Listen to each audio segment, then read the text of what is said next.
皆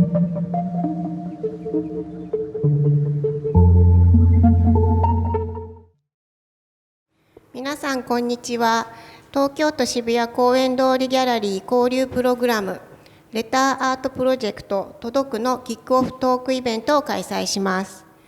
このプロジェクトは人がオンラインで簡単につながることができる今日にあえて手紙などの少し時間がかかる手段で多様なバックグラウンドの人たちとアーティストがコミュニケーションを取り合い共同でアート作品を作り上げていくものです。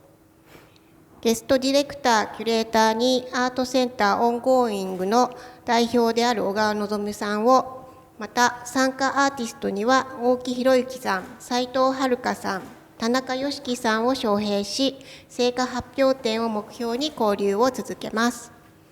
今回のトークでは3名のアーティストとこのプロジェクトに関わっていただくゲストをお迎えし、小川さんの司会進行でアーティストの紹介からプロジェクトに対するお話をしていただきます。今回のゲストは届くのトークでも手話通訳をお願いしており、また亜細亜大学経営学部ホスピタリティマネジメント学科の客員准教授であられる橋本一郎さん、アーティストは斉藤遥さんです。どうぞ最後までお楽しみください。ではよろしくお願いします。お願いします。今日司会をさせていただきます小川と申します。よろしくお願いします。僕はこの届くのキュレーションとディレクションも担当させていただいていて、今簡単に説明いただいたんですけど、このプロジェクトはオンラインとかでネット上で顔を合わせたりするコミュニケーションをむしろあえてしなくて、手紙やビデオレターとかはがきを使ったもう少しアナログなコミュニケーションをしながら作家が一緒にやっていただける方たちと一緒にコミュニケーションを取る中で作品を作っていくというようなプロジェクトです。で、アーティストは僕の方で3人選ばせていただいていて、映像作家であったり彫刻家であったり、あとは絵描きの作家さんを選んでいて、今日はその中で斉藤さんは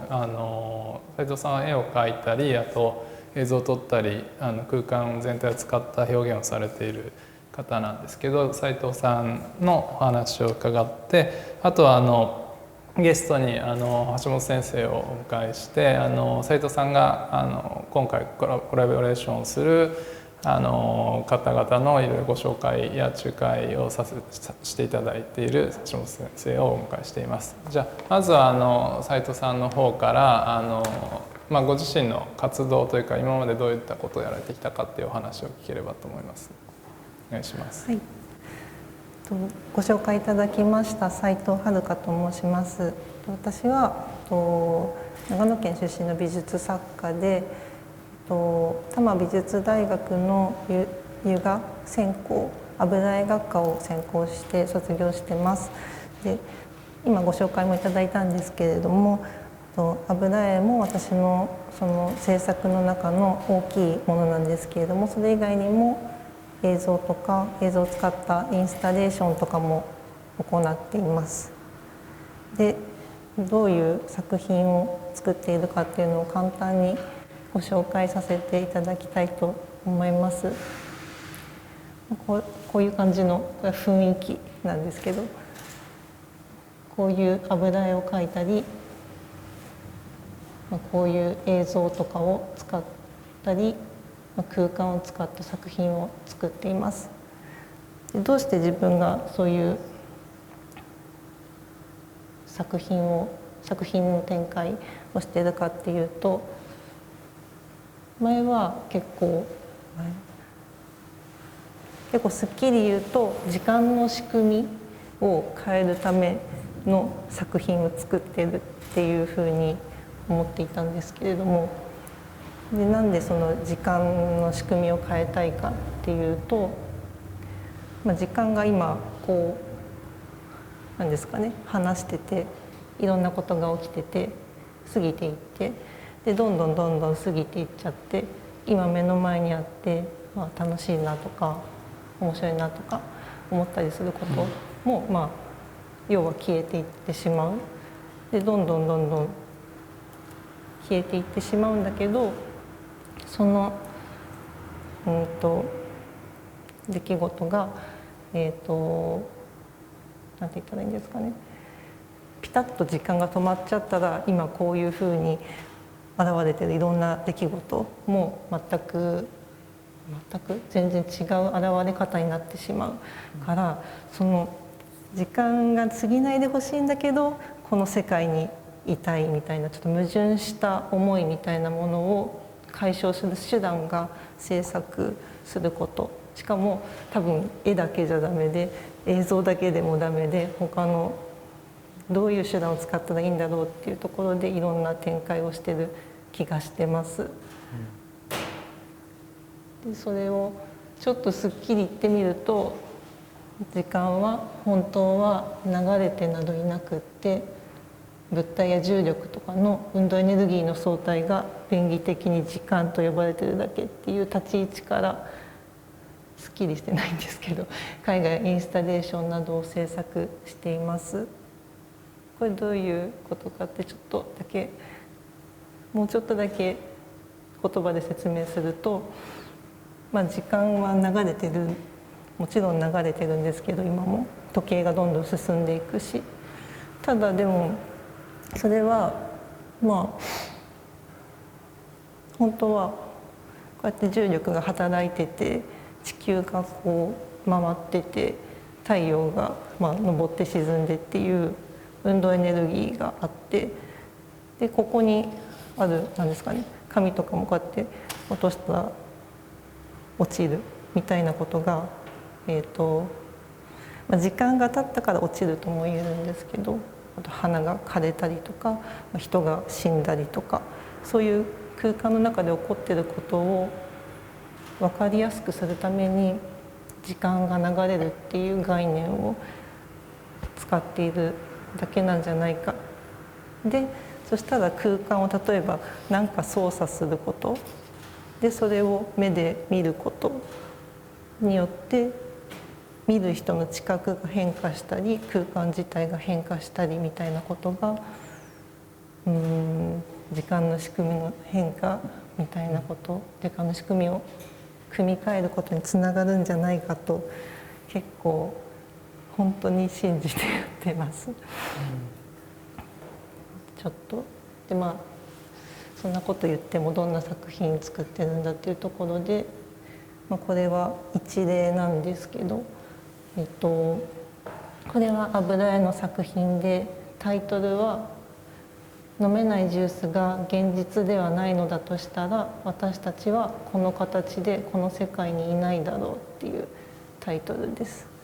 で結構大きめの、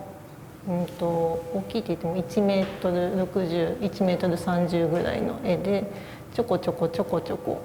いろんなものが書いてある感じなんですけど、でその書いてある内容が何かっていうと、結構その層になってるから一見してパッと分かるかっていうと、これだみたいなのが分かりづらいんですけど、割と具体的なものが葉っぱとかコップとか犬とかジュースのパックとか iPhone とかポケモンとか焼き鳥とか、そういう何でもないものだけど、自分が見たけど今ここにないものを書いて、なんて言ったらいいんですかね、時間が過ぎて見えなくなっちゃって、今ここにはないものをまた思い出して書くときに、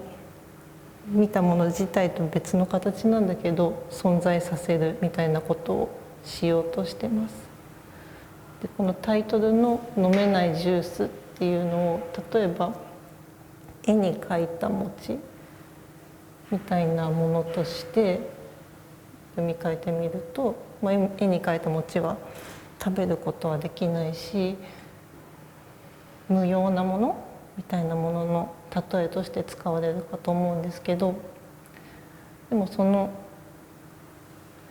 絵に描いた餅自体も見るっていうことによって頭の中とか心の中に何かが生まれるっていうこと、生成するっていうこととしては、その存在っていうのは本当にないものじゃなくって、現実にある意味では存在する。そういうことによって実際は私たちのこの生きてる世界とかも、そういう目に直接見えないし触れないものとかも含めて存在してるんじゃないかということを考えて作ったりしてる作品です。でこれビデオの作品なんですけど、ほどけたリボンを拾うっていう作品で、すみま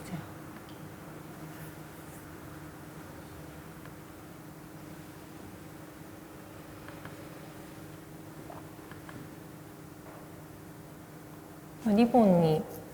それこそさっき言ったような思い出したものをどんどん思い出すなりに描いていったものを、でもその思い出したこともどんどん過ぎていって、自分の何ですかね、ものではなくなるというか消えていくんだけれども、またそれを思い出したものがなくなったけど、それをまた拾い上げて見ていくみたいな。これは本当にただ思い出したことがどんどん書いてあるっていう、割とシンプルな作品です。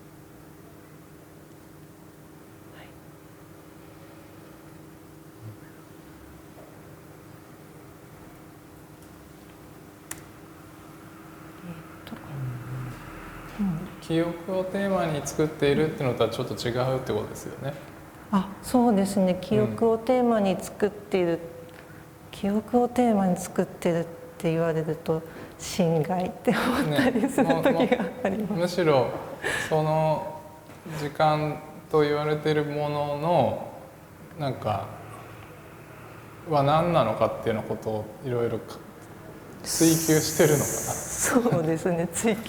そうですね。追求してるつもりです。その時にただ個人的な体験っていうものがその材料として使われることがある。そうですね。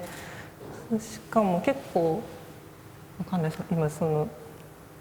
結構それこそこれとか犬とか書いてあって結構可愛いので、なんか過ぎていってしまった愛おしい記憶を呼び戻すみたいな捉え方になっちゃいそうなんですけど、なんかもうちょっとなんて言ったらいいのかわかんないんですけど、これで何が可能なのか実践していくみたいな気持ちが強いです。時間大丈夫かな。これ大丈夫ですよ。大丈夫ですか。これはこれ結構新しめというか今年やった展覧会の展示の作品なんですけど、これはそれこそその小川さんのスペースのアートセンターオンゴーイングでの展覧会で、これはその空間自体にある机も描きつつ、そこに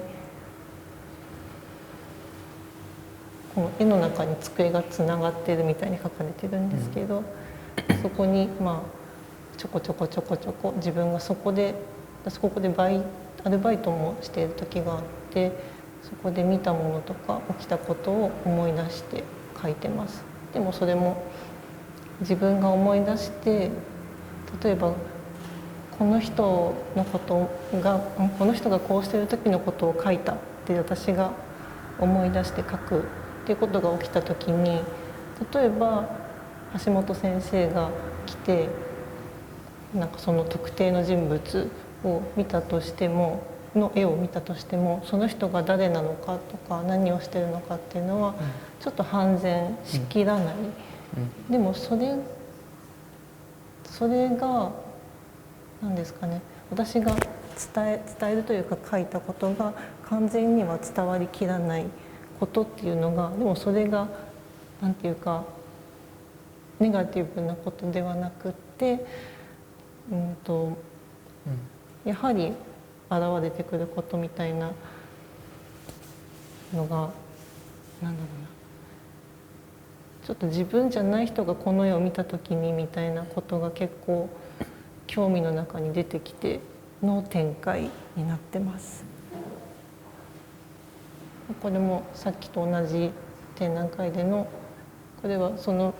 この建物が、この時はなくなっちゃうっていう噂があったので、ちょっとなくなるの悲しいなみたいな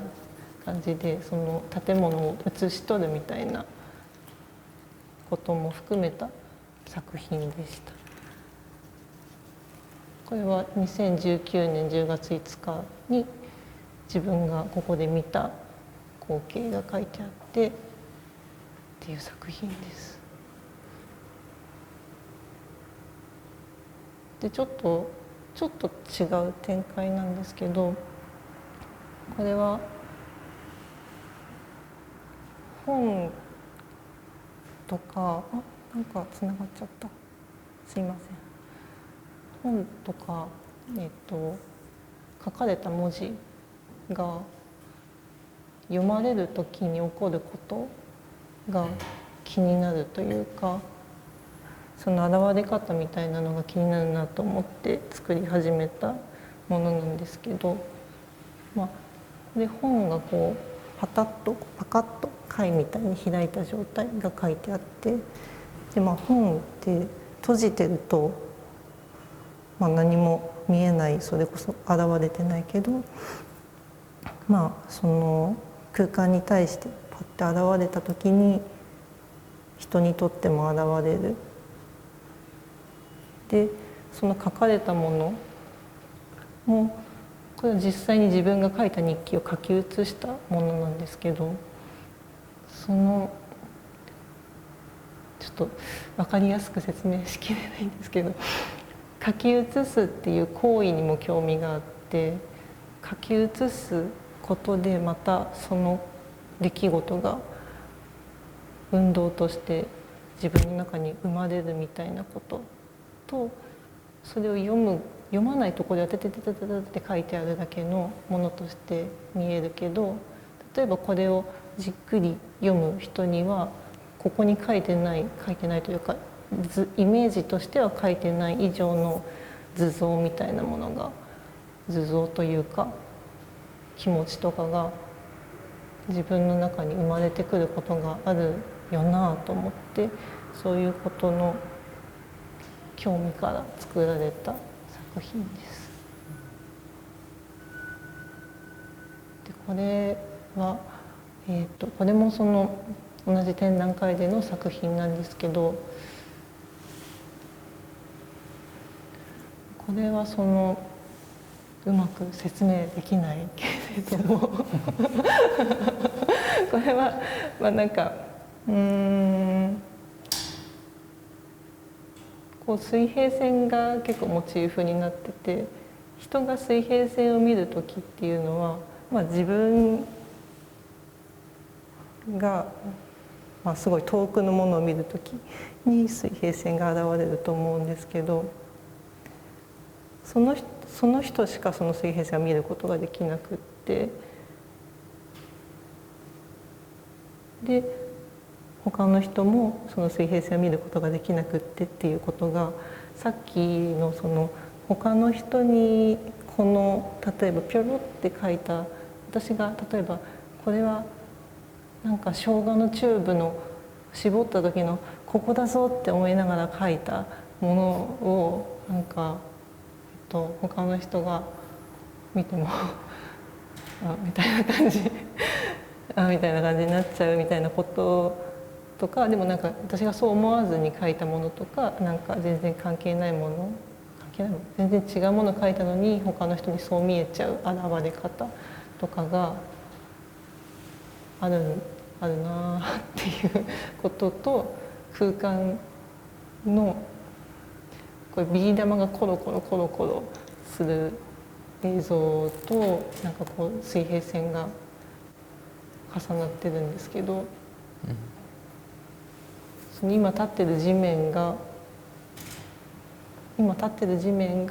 揺れ動くこととか、自分が見てることが相手の見てることと一緒になりきらないこととかもいろいろ考えて、なんか作ったらできたみたいな作品です。なんかあれですかね、それ時間とか軸みたいなものがみんなで共有されているっていう前提としてあるものを、あんま信じてないというか、じゃあその信じてないけど、じゃあそれは何なんだろうってことを作品を通じて探っているみたいなことですかね。そうですね。はい、その通りな気がします。その通り、あんまり信じてないというか。ただそれでこう人に見せることで自分にしかないその軸の感覚みたいなものが人にシェアされるっていうよりかは、そこでその人の中でまた同じものが伝わるんじゃなくて、その人の中でその人なりの軸が出来上がっていくっていうところに面白みを感じてるってことなのかな。なんか全然全く同じものが伝わらなくても構わないっていうようなことを言ってたと思うんだけど。そうですね。なんか描かれたイメージについてはそうなんですけど、ただその時空の仕組みみたいなことに関しては、なんか私のこの謎理論を分かってくれみたいな気持ちは誰か分かってくれるはずだっていうのがあるんですね。あります。どうですか、橋本先生、今いろいろ作品見せてくれたんですけど、なんか率直に感想でも何でもいいと思うんですけど。はい、はい、ありがとうございました。はい、今ご紹介いただきました橋本一郎と言います。普段は手話を使いながら話をするんですが、今回は手話通訳の方にお願いしたいと思います。よろしくお願いします。正直な感想ですか？感想分かんない。いや、分かんないですよ。分からないです。分からないけど、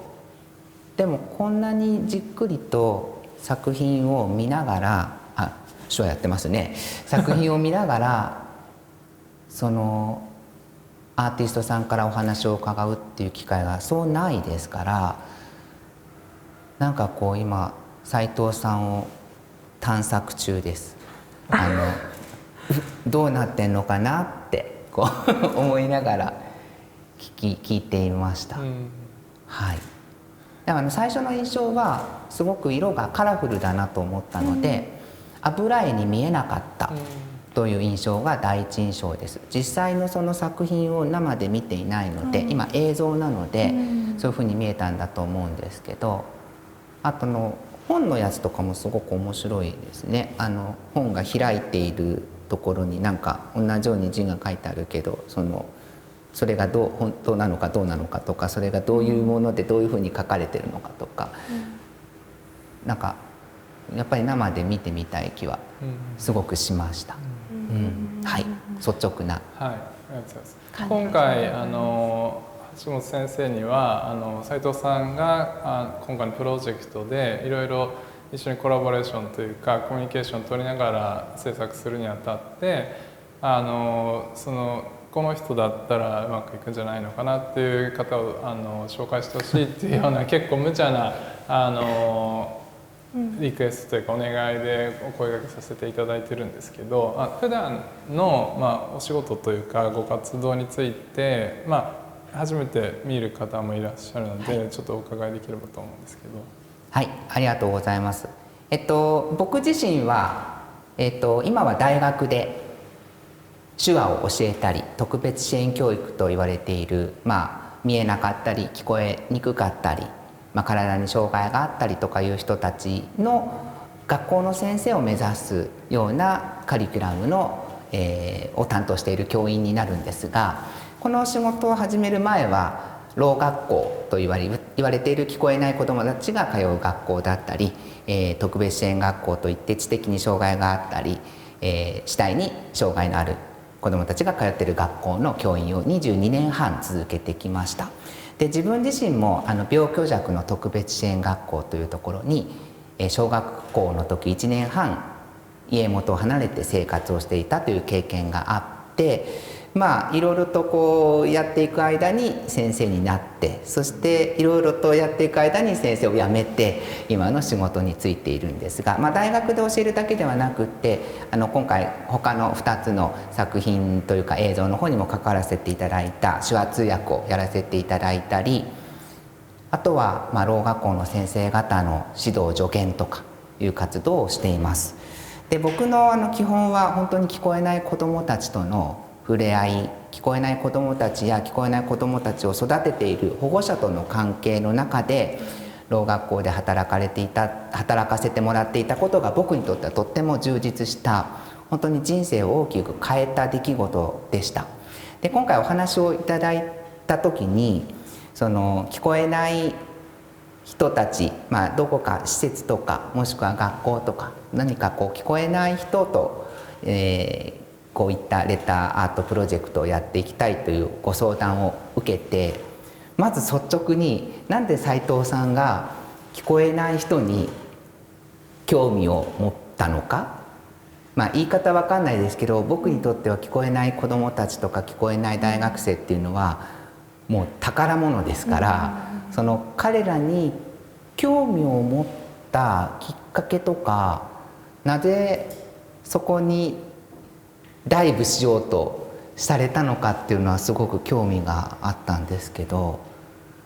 いかがですか？最初まずこの渋谷区のお話をいただいて、耳が不自由な方と手紙のやり取りができたらなって思ったその理由、いくつかというか、いくつかあるんですけど、まずでもすごく本当に自分の興味関心の一番コアなところみたいなことを自分なりに考えた時に、最初文字を書くこと、それを読むことみたいなことが自分にとって結構すごく制作であったり実際に生きる中でもすごく重要な、位置を占めているっていうのを思って、でこれはちょっとそれが何なんだって感じですけど、単純に私この音声で喋ることと書くこととの結構自分のギャップみたいなのがあって、単純に喋ってると意味わかんなくなってきちゃうみたいなのがあるんですけど書いたりすること読むことによって自分が自分になっていくみたいなところがすごくあって、でもしかしたら耳が聞こえない人っていう人の中にそのぐらい読むこと書くことみたいなことに何て言うんですか、アディクトじゃなくて何て言ったらいいんだろう、依存ではないけれども自分をすごく自分の大事なものを入れ込んでる人に会える可能性がもしかしたらあるかもっていうのがまず自分の中の期待、まだ何もわからない段階での期待として一つありました。で加えて、その目に見えるものを私は基本的に作ってるんですけど、目で見てそれを見て、何か思うものを作ってるんですけど、でも目で見るものを作ってるんですけど、目で見た後にその人の中に生成するイメージとか今ここにないものとか、そういう見えないものみたいなもの、心の中みたいなものとか、実際にこの空間にもしかしたらあるけど見えてない次元、高次元とか、そういうものについて、そういうものを取り上げることによってどうにかならないかみたいな政策をしてきていて、でそのなんて言ったらいいんですかね、耳が聞こえる聞こえないっていうのが空気の振動によって起こってる差異だなって最初思ったんです、空間に人がいて空気が震えて耳に届くとそれが聞こえることに一応なる。でも空気がもしなかったり、こういう空間じゃなかったらそんなことはありえないけど、もしかしたら私たちなんて、これはすごい乱暴な言い方ですけど、もしかしたらなんか同じ場所みたいなところで会える瞬間みたいなのが、しかも手紙のやり取りっていうこと、ある意味なんだろうな、空間によらないけど空間が読んだものによって心の中に生まれるみたいなやり取りをすることで、なんか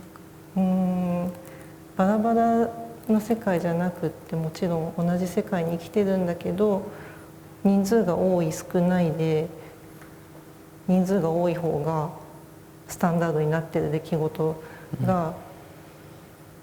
ちょっと話が混ざっちゃったんですけど、今私は耳が聞こえなくなれないんだなとも思って、なんかそういうことを考えていく中で興味というか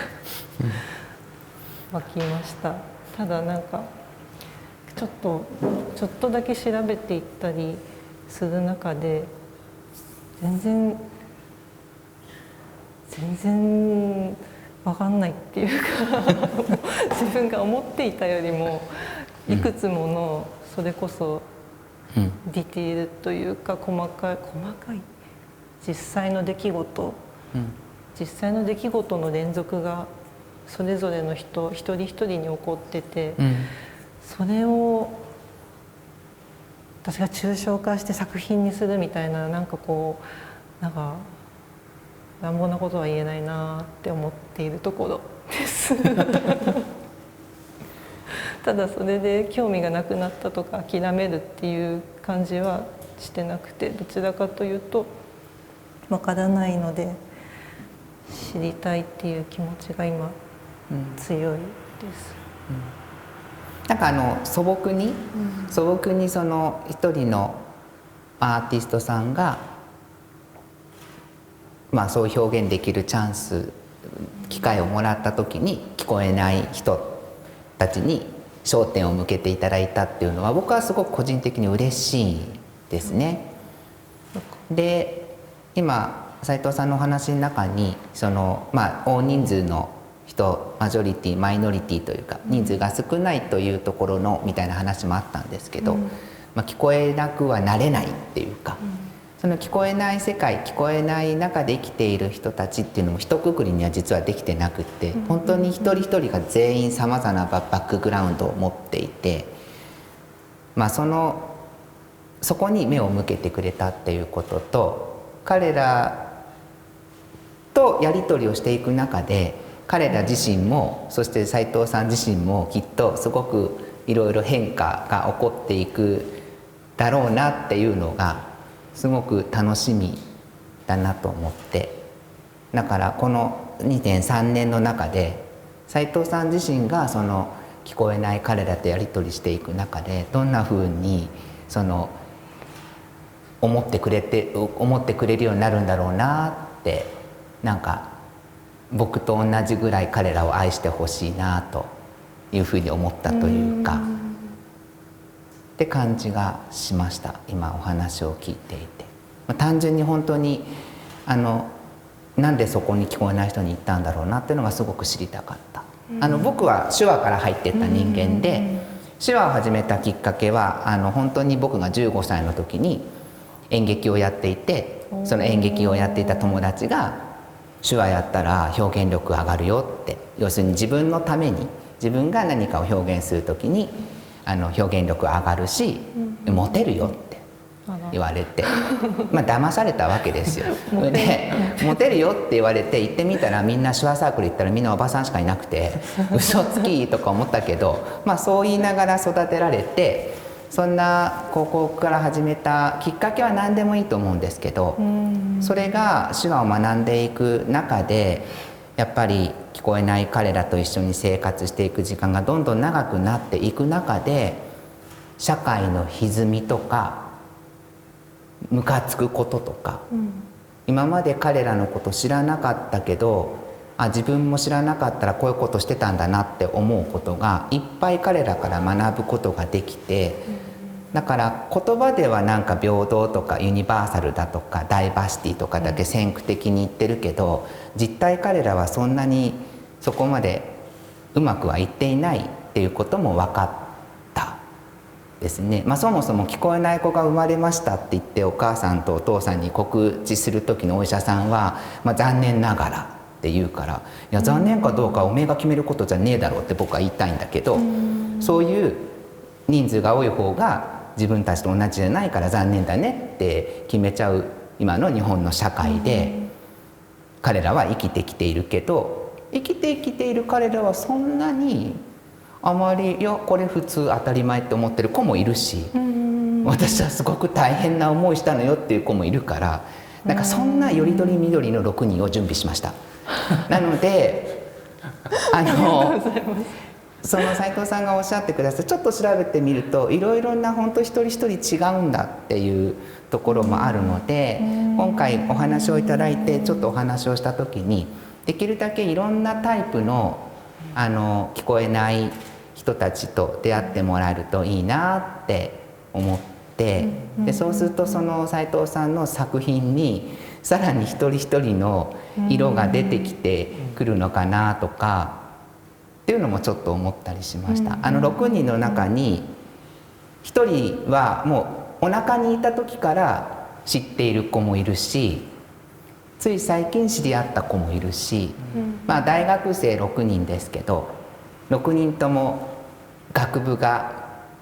勉強も全部違うっていう子をより揃えましたので、僕が斉藤さんをやりたいぐらいですね。その彼らがどんな風に今思ってるんだろうとかも知りたいしさっき時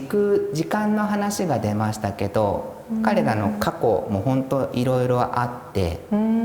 でその手紙のやり取りの中できっとその過去のこととか、未来のこととかっていうのもきっと話の中で出てくるんじゃないかなっていう思いもあって、なんでそんな勉強してんのとか、お父さんお母さん聞こえるの聞こえないのとか、いろんなやり取りをすごく期待していて、その手紙を彼らが書くってこともすごく楽しみ、僕にとっては楽しみ、作文のように学校のように書かされるんじゃなくて、今回は斉藤さんとラブレターのような、もしくは仕事と思う子もいるかもしれないけれども、そのやり取りっていうのもすごく僕は楽しみだなと思っています。なんかもっと細かく言うと、この子は封筒をきっと毎回変えていろんな封筒の色のお手紙を書くんじゃないかなとか、この子はきっとずっと茶封筒で送るんじゃないかなとか、この子はお母さんが買ってきたものを使って送るんじゃないかなとか、なんかそういうのもすごく楽しみだし、それがどういうふうにその経過が、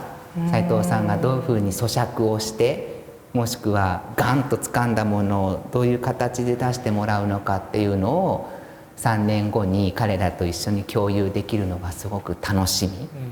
だなって思います。本当にさっき小川さんがおっしゃってましたけど、こういうコロナの時代だからこそお手紙の力ってすごく大きいし、人に何かを届けていく、届けてもらうっていうそのオンラインだからこそビデオでねこの配信のようにこうやってうまくこう伝えられる、いろんな人に伝えられるってメリットもあるけど、お手紙ってその人にダイレクトにちょっと時間をかけて使って書いて、どのペンにしてどの便箋にしてポストに投函する、そして手紙が来るまでの時間をすごく時間がかかるからこそすごく素敵な思いをなんか委ねられるというか、それこそ時間ってものを瞬時に分かり合えるだけじゃなくて、時間をかけるから思いも詰まるような、なんかそういう思いが今回のプロジェクトにはすごくあるかなと思って、ものすごく楽しみにしていたりします。時間が結構長いのが今回すごい特徴的だなって思っていて、なんか私最近すごい全然こうやって全然関係ないことで、なんかそのことある出来事について、あるトピックスについて考えた、自分の人生の中で考えた時間の量がある程度ないと、もしかしたら何を言ったり、どんなに筆を尽くしたりしても伝わらない人には伝わらないんじゃないかなって思った出来事が、めっちゃ抽象的なんですけどあって、なんかただ逆に伝わる人には一言でも伝わるっていうことってあるなとも思ってて、思っててというかすごい強く思って、でそうなった時になんか多分今やっぱり私その耳が聞こえない方々の世界っていうのがポワポワみたいな感じでしか思ってなくって、多分すごいなんかお手紙とかでもみたいなこと思うこととかをなんか向こうの人が思うこととかも聞いちゃったりとか、失敗とかすごい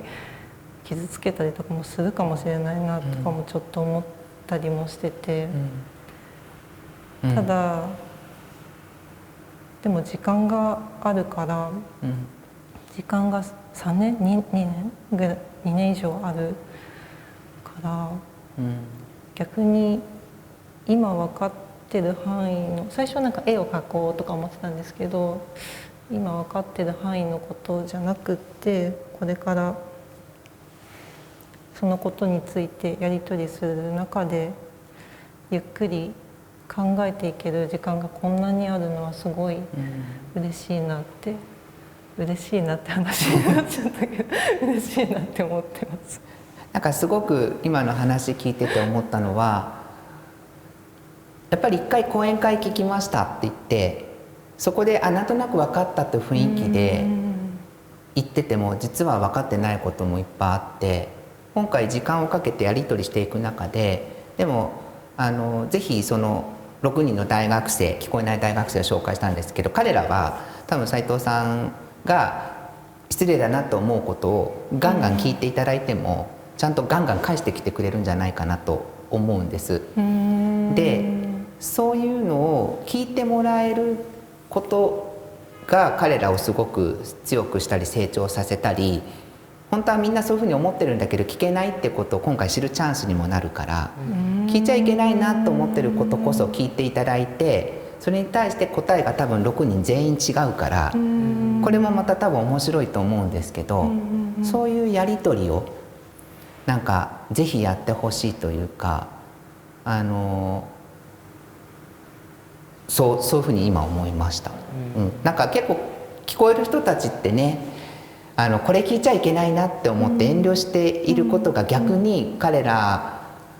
をこう傷つけることにもなるので、分かんないことはやっぱり聞いてみて、それ言い過ぎだよって言われたらごめんごめんって言えばいいだけの関係というか、それも日本のなんか良くないとこのようなというか、どんどん聞いてっていいんだよって思ったりもします。その今私がもしすごい失礼なことを聞いてしまっても大丈夫だよって橋本先生がおっしゃるのは、なんて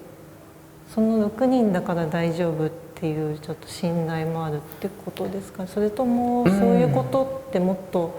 起きていった方がいいなみたいななんかあるんですかね？そうですね。まあ6人は何かあれば絶対僕には言ってくると思いますけど、それとは別個にやっぱりお互い僕たちもそうですけど、なんか遠慮し合ってると本当のこと聞けないから、言ってちょっとダメだなと思ったらごめんねって言えば、知らなかったっていうのをやっぱり容認できる社会にならないといけないとも思うので、それはなんか聞こえない人だけじゃなく他の人たちに聞いて、それで大丈夫とかそれはちょっとって言われたらそれで終わればいいだけのことっていうか、それを聞いた方がいいのかな聞かない方がいいのかなってずっとどうしようかなと思ってる間にその時間が流れるのはもったいないなと思うから、僕は聞いた方がいいと思ってるんです。ちょっと話がずれちゃいますけど、やっぱり僕は見えない友達もいっぱいいるので、ホームの転落事故はどうしても許せないんですよ。であれはやっぱり誰かが声かけりゃいいんだから、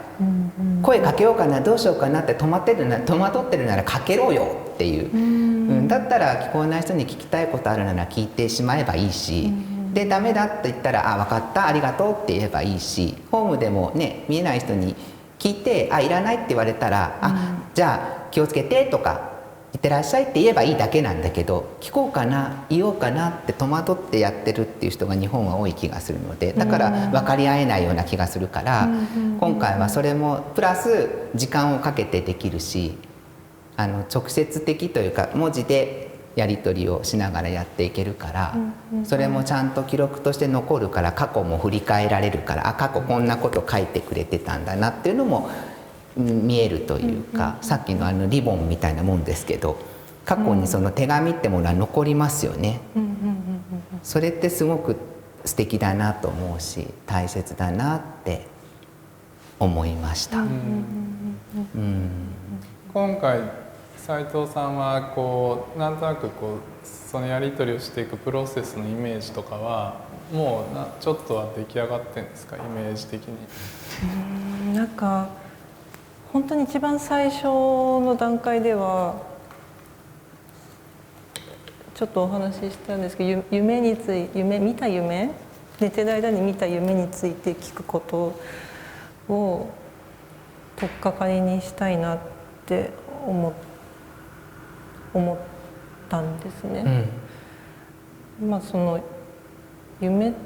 を見る空間の中での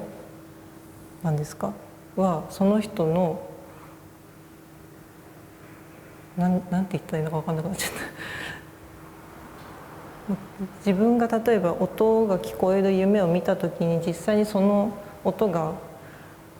空間に流れている時もあるけどいない時もあったりして、ただ自分の頭の中でその聞いた音を思い出し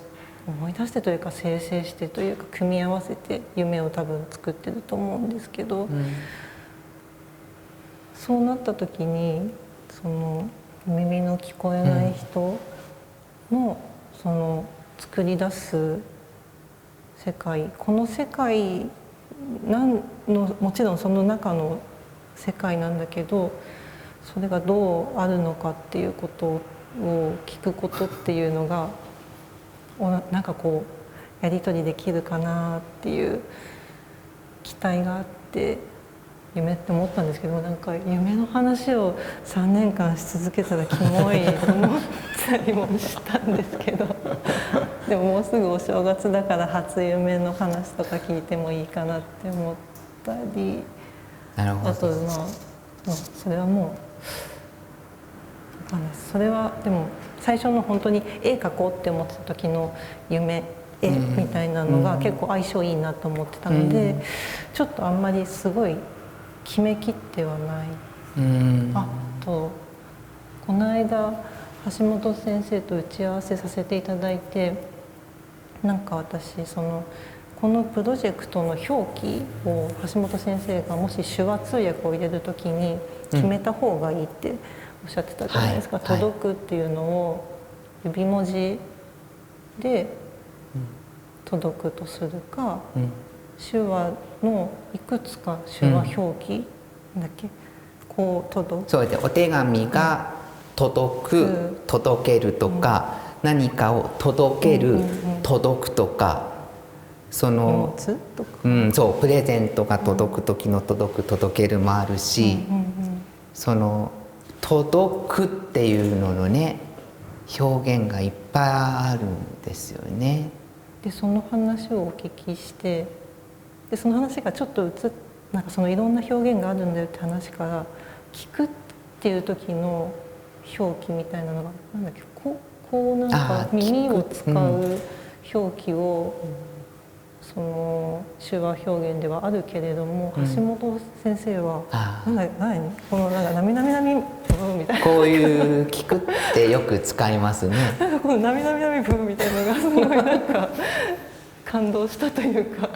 なんかその私が今回ちょっとなんかやり取りする中で、なんかちょっと考えている人の内的世界のこ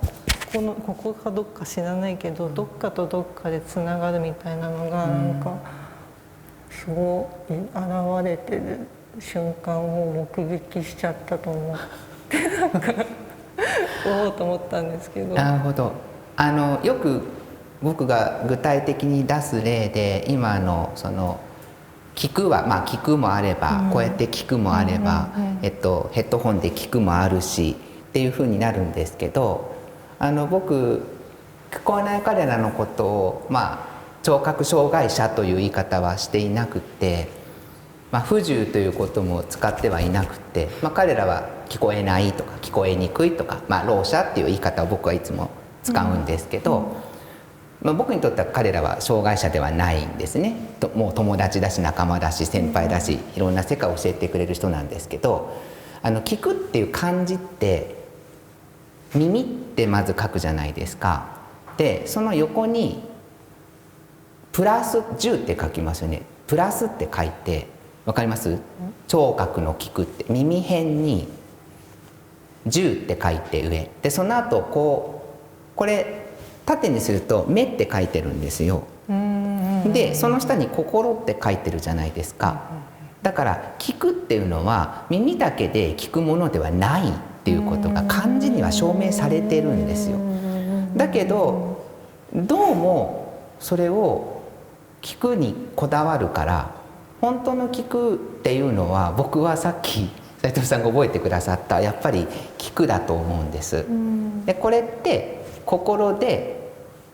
感じたり、目でも感じたり、耳も例えば聞こえにくくても補聴器だとか使ったり使わなかったりするけど、全て補ってこの聞くってものが完成できるって僕は信じてるので、さっき斉藤さんの話の中で見えてるんだけど見えてないものとかって話があったと思うんですけど、それってまさにその通りで、僕たち聞こえてるって思ってるけど自分の都合のいいことしか聞いてなくって、本当のことは聞いてないかもしれない。目の見えない人の方がよっぽど聞こえていたり聞いているし、あと僕聞こえない友達からなんか稲穂が流れてて、稲穂が風に揺れていったりとかするじゃないですか、ブワーって。でこれってどんな音するのって聞かれた時に、いや音ザーって音はするけど、こうやって1本だけ稲穂が流れててもそんなに音しないよって言ったら、聞こえない友達は「いや僕は聞こえるんだよね」って言うんです。でそれは物質的な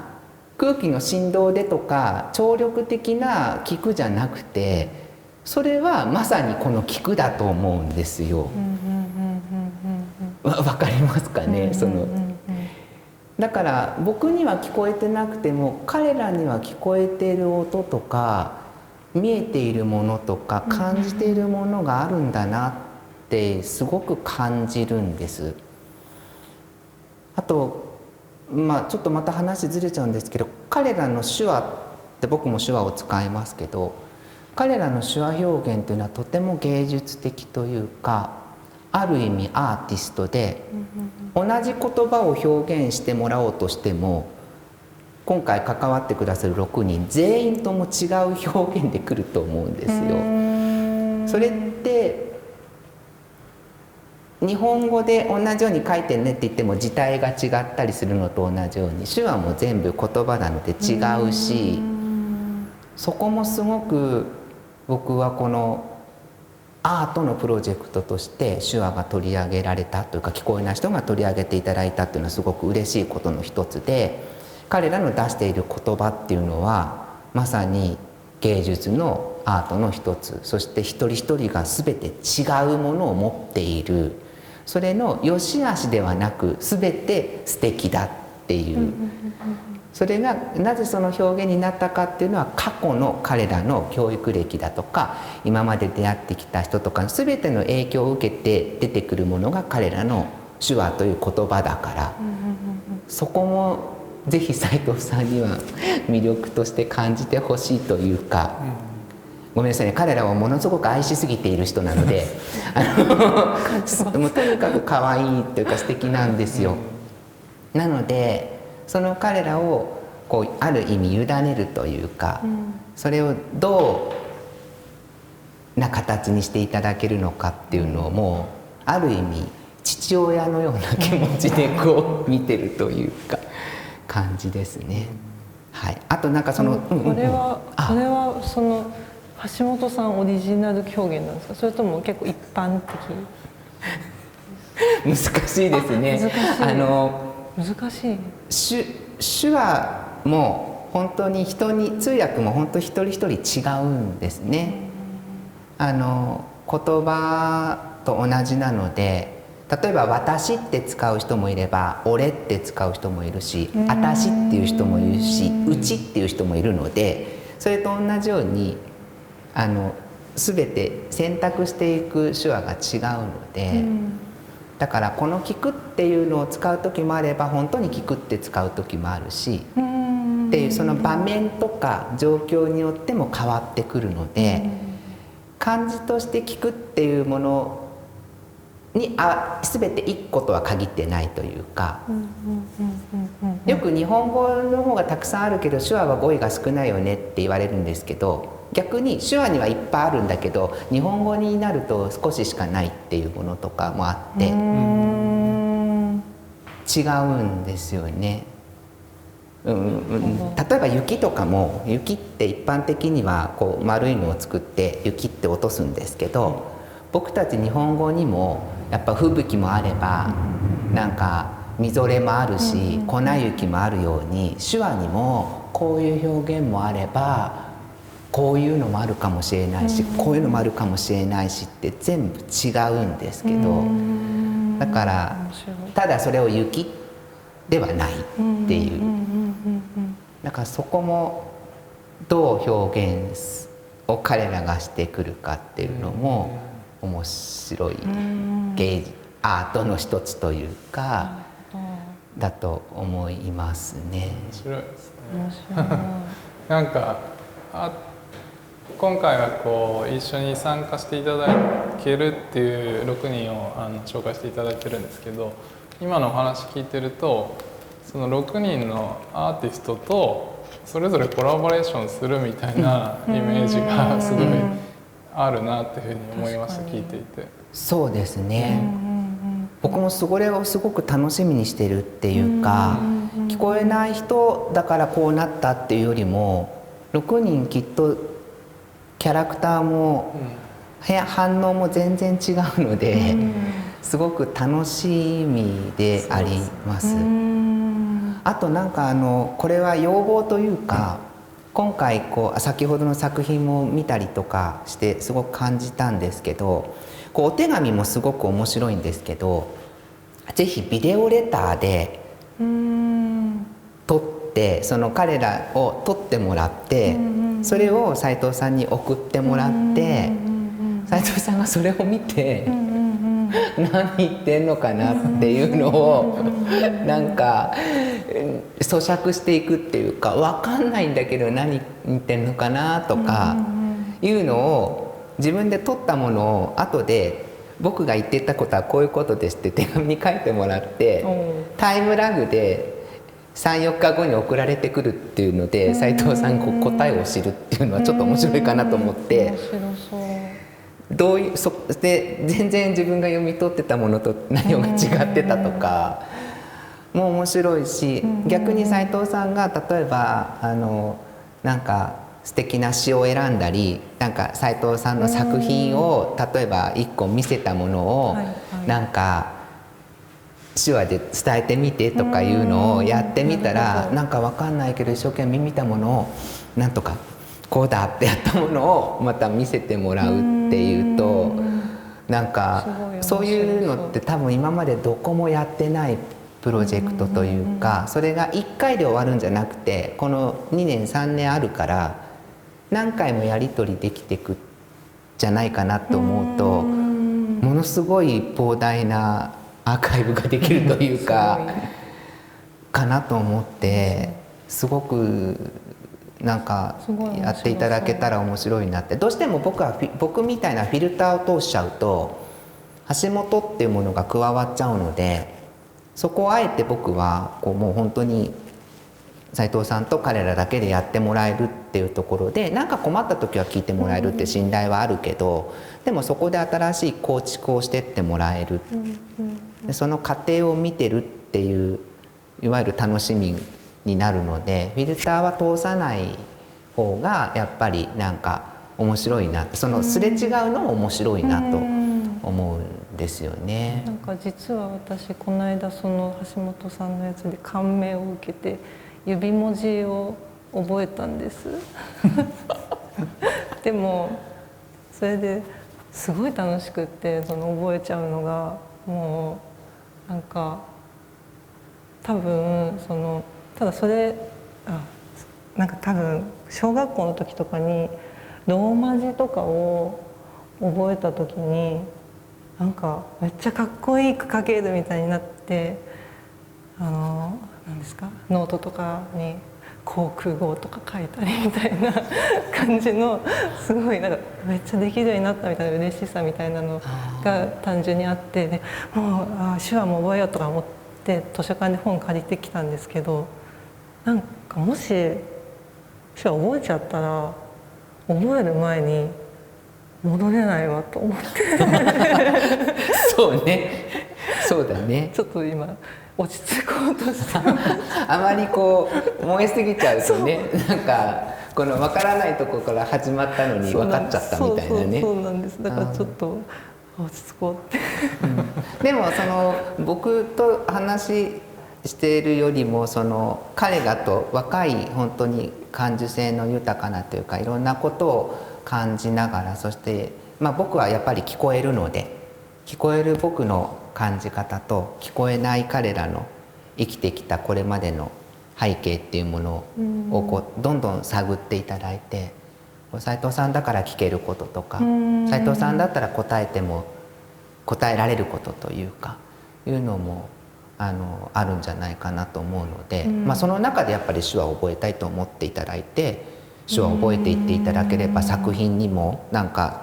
影響がきっとあるだろうし、さっきちょっと映像でご紹介の中にはなかったですけど、天秤のような形で映像を使うものありましたよね。ああいうのとかって、あそこに彼らが手で影のように参加してくれたりすると面白いなとか、なんか分かりますかね。はい、相性良さそう。なんか出ちゃってる。なんだろう。これ出ちゃってるのかな。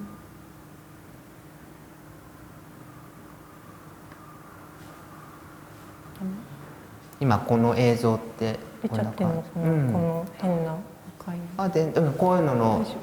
ところになんか手が映って、なんか何か踊るようなものだとか、で例えばこういうのでこういうこと出てきたじゃないですか、手とかがこういうのが、そういうとこに何か彼らの手とか指とかが入ってきて、で実は何か意味があるんだけど見てる人にはそれは分からなくって、捉え方も全然違って、でそれをどういうふうに思ってくれたのかっていうのもすごい面白いなと思って、こういうのもなんか斉藤さんが感じる彼らとのやり取りの中で出てきたら面白いなって思いました。何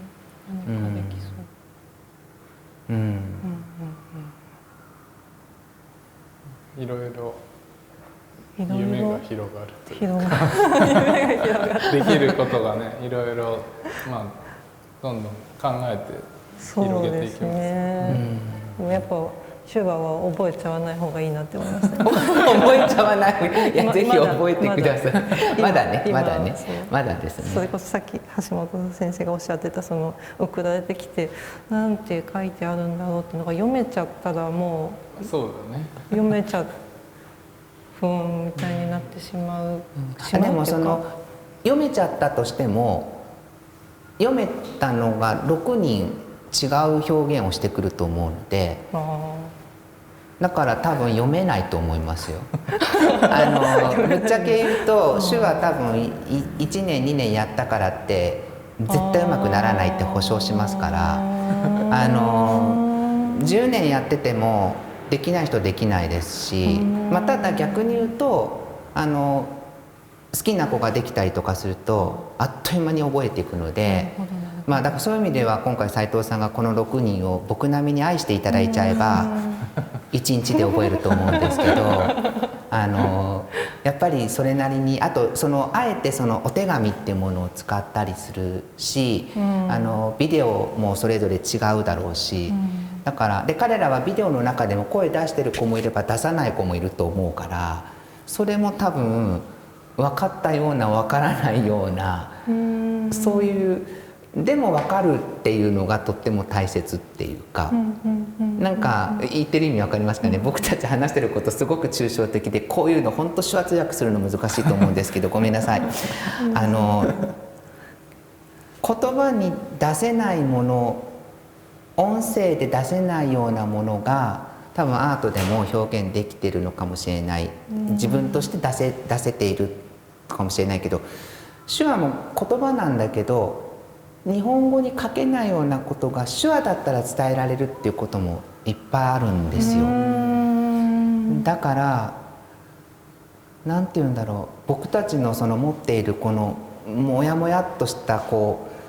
う思いというか言葉に表現できないけどなんか分かってっていうようなことはなんか分かんないけど分かってっていう気持ちは受け止めましたみたいなそういうのは結構手話の世界とかではよくあるというか聞こえない人と話をしていると細かいことは分かんないけどでも言わんとしてることは分かるっていうのはものすごく僕も経験してきました。海外の聞こえない人とやっぱ連絡を取ったりする時日本の手話と海外の手話はまるで違うのでその違うんだけども分かるっていう手話だと分かるでもアラビア語が書いてあったりタイ語が書いてあったりとかするとうわーってこれ読めないけど手話だと分かるなんとなく言わんとしてることが分かるっていう感覚はよく感じるので聞こえない彼らは海外行ったら強いですね。わーって戸惑わないガイドさんいなくっても逆に言うと通じないことが当たり前で日本で生活してきてるから海外に行っても強い人多いですよね。まあ、通じないのが当たり前でも日本語を喋ってる人たちは日本語が通じないとアップ慌てちゃうのでそういう慌てるような感覚は聞こえない人は少ないかもしれないですね。どうしたら聞こえる人と通じ合うことができるかっていうののある意味スペシャリストなのでまあプロですからね逆にだから手話を出された方がびっくりするっていうかなんで手話できるのって聞きたくなるような日本の社会ですから、まあ、いずれそれがねみんなができるようになってくれればいいのかもしれないけどと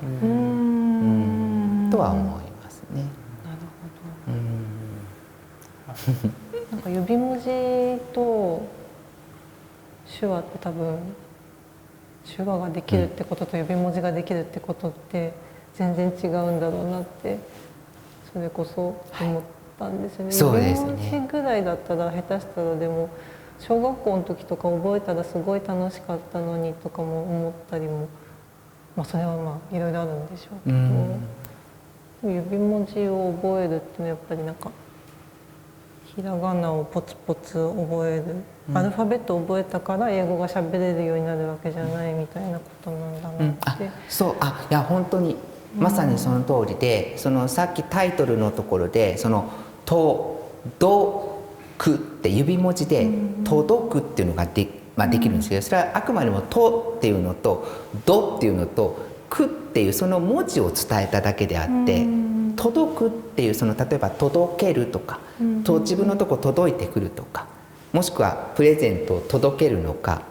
届くのか、それともお手紙自体を届けるのか届くのか、メールが届くのか、メールを届けるのかっていう届くとは指文字は別物ですよね。指文字の届くっていうのはあくまでも文字が伝わっているっていうだけで、何が届いたのか届けたいのかっていうことは届けてない。だけど手話だと一緒に気持ちも届けられる、何を届けているのかを理解できる言語、それが視覚言語の優位性だと思うんですけど、音声言語よりも見る言語の方が具体的で非常に誰もが理解しやすい言葉になるっていう意味では、指文字と手話っていうものは全く別物、だけど斉藤さんがおっしゃる通り、やっぱり何か書いたりあいうえを習うように、指文字をあいうえおって習うこと自体はとても楽しいけど、指文字で全部やると「私の名前は」ってこうなってるの、これは手話とは言えないので、やっぱり違うけれども、でもなんかそれが一つのきっかけにはつながるんだろうなとは思いますね。はい。なんかとても話を聞いてると、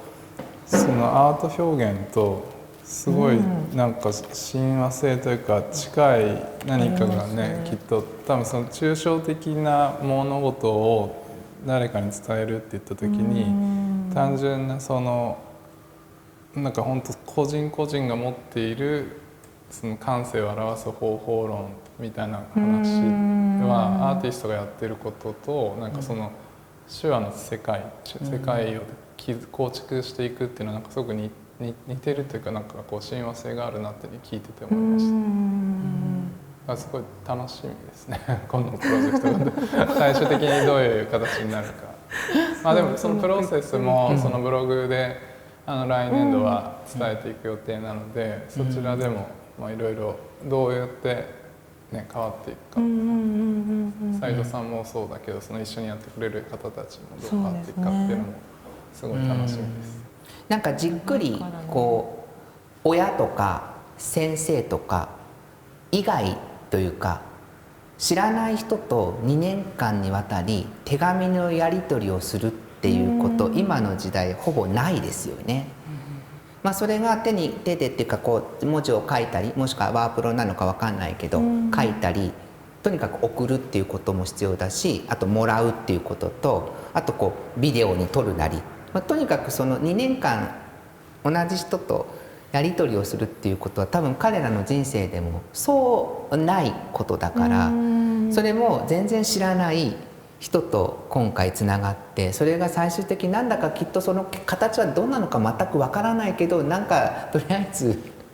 それまでの2年間なり3年間が何かの形で、映像なのか形なのか絵なのかわかんないけど見えるっていうのがすごく素敵だなと思います。だからその彼らにとっても人生で2年間同じ方とお手紙ができるいいチャンスをもらえたなって思いますし、僕も2年間彼らと文通したことないですからなので、僕が経験できないことを斉藤さんがされるんだなって、ある意味羨ましいなとも思いますけどはい、親父としては僕がもっとやきもち焼くような関係をぜひ彼らと作っていただけると頑張ります。嬉しいと思います。心強いですよね。心強い。お父さんが見守ってくれる。本当に。はい、そんな感じです。はい。じゃあ、竹野さん。はい。ありがとうございました。お疲れ様でした。最後までご視聴いただきました皆様もありがとうございました。橋本先生からご紹介いただいた6名の大学生と斉藤さんとのやり取りは先ほどもお話がありましたが、今後当ギャラリーのウェブサイトで、公開する予定です。成果発表展までどうぞ皆様ご一緒に見届けていただけたらと思います。ありがとうございました。ありがとうございました。ありがとうございました。ありがとうございました。